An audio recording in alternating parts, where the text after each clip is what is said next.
महाकालेश्वर ज्योतिर्लिंग शिव को समर्पित एक हिंदू मंदिर है और 12 ज्योतिर्लिंगों में से एक है। तीर्थस्थल जिन्हें शिव का सबसे पवित्र निवास कहा जाता है।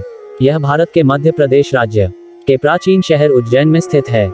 मंदिर पवित्र शिप्रा नदी के किनारे स्थित है। लिंगम के रूप में पीठासीन देवता शिव को स्वयंभू माना जाता है, जो अन्य छवियों और लिंगों के विपरीत शक्ति की धाराओं को प्राप्त करते हैं, जिन्हें मंत्र शक्ति के साथ स्थापित और निवेश किया जाता है।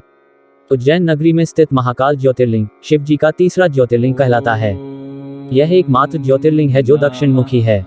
इस ज्योतिर्लिंग से संबंधित कहानियां पुराणों में वर्णित है, जिसमें एक कहानी इस प्रकार है। शिव पुराण में वर्णित कथा।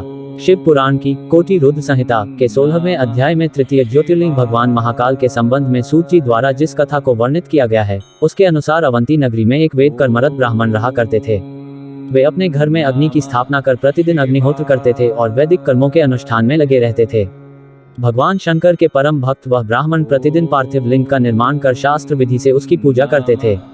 हमेशा उत्तम ज्ञान को प्राप्त करने में तत्पर उस ब्राह्मण देवता का नाम वेदप्रिय था।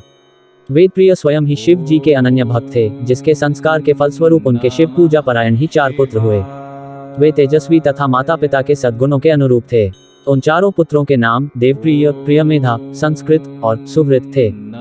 उन दिनों रत्नमाल पर्वत पर दूषण नाम वाले धर्म विरोधी एक असुर ने वेद तथा धर्म और धर्मात्माओं पर आक्रमण कर दिया। उस असुर को ब्रह्मा से अजेयता का वर मिला था।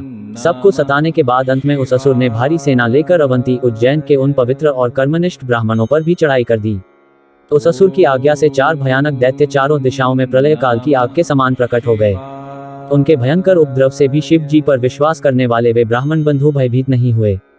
अवंती नगर के निवासी सभी ब्राह्मण जब उस संकट में घबराने लगे, तब उन चारों शिव भक्त भाइयों ने उन्हें आश्वासन देते हुए कहा, आप लोग भक्तों के हितकारी भगवान शिव पर भरोसा रखें।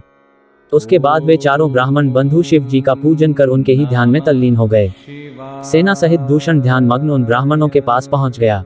उन ब्राह्मणों को देखते ही ललकारते हुए बोल उठा कि इन्हें बांधकर मार डालो।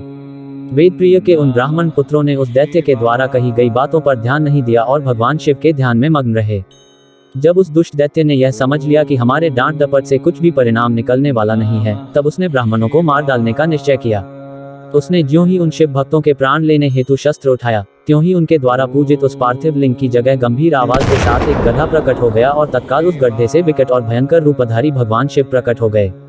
दुष्टों का विनाश करने वाले तथा सज्जन पुरुषों के कल्याणकर्ता वे भगवान शिव ही महाकाल के रूप में इस पृथ्वी पर विख्यात हुए।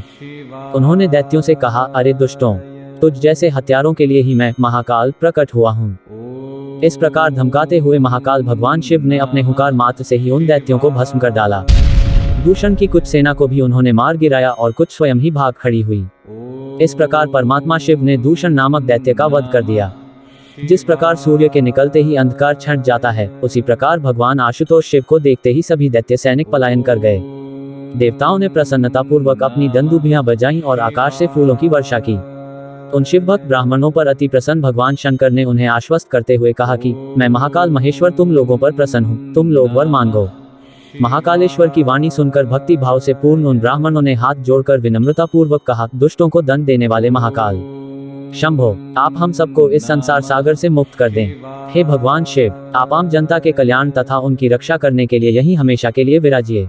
प्रभो, आप अपने दर्शनार्थी मनुष्यों का सदा उद्धार करते रहें।